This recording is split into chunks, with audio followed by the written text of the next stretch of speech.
Good evening. When I'm not teaching RUC, I also have an opportunity to substitute in my local community. And it is not uncommon when I come into a classroom and some kids come in that have been in my RUC class that I've taught over the last year in their school, for them to grab for their wallet, pull out their pledge card that they signed last year to themselves and tell me that it still means something to them in their life. I am thrilled. My joy is made full.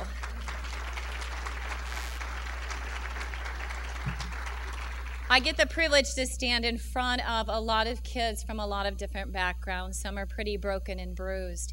And it's a wonderful privilege to stand before them and to say, sometimes for the first time these kids ever hear us, that stop, you are so worth waiting for.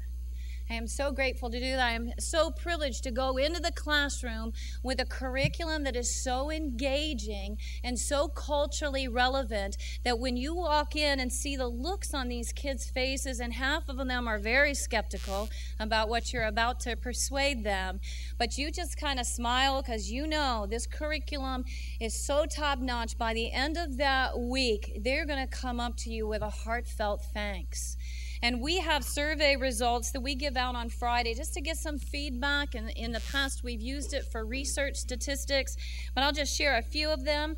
The week I taught up in Mount Gilead, a young man, a 9th grade man, said, "I think this presentation was very helpful in my life. Thank you." Another girl writes from the 9th grade, "I think this presentation was awesome. I really hope this opens the eyes of other students the way it did for me. I wish every teen in the world could know what I know now, and I hope that teens all over the world start making better decisions." We agree with that.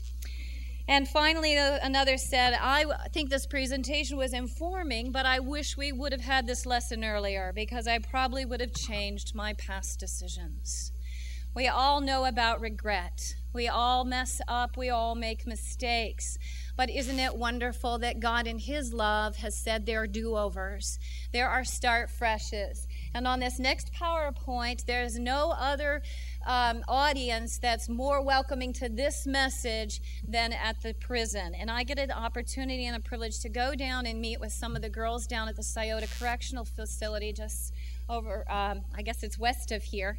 And when I put this up in front of them and explained to them that if they had been sexually active, which, being in jail, that's one of the activities that added to getting them there, they really, really want to see this. And one girl raised her hand and she said to me, "Mrs. Kucera, may I come up there and touch your start over button?" And I looked at him and I was like, it's just a flimsy screen. But then I thought, hey, if this is what it takes for her to put legs on her decision and reinforce that to get up here, I said, she said, I'm getting out for an early release because of good behavior. And while I've been in here and listened to your curriculum, I have made a decision that I don't want to be sexually active anymore. But when I go back to my community, I'm going to be pressured. So I would like to do that. And I said, come on down. So she walks down in the front and amongst her peer group, her pretty rough characters, some of them, and she slaps that start over button. Well, the rest of them all got up and said, may we touch it too. So that was a great evening. And finally, what do I got there next as a PowerPoint? Okay, I'm out of time, she said, so I'll just have to leave you with that one. It's one of my favorite ones. Can you press it again? The best wedding gift ever, a girl in Morrow County said, is a pair of good work boots. But I say it's, I loved you before I ever knew you. I saved myself just for you. Thank you.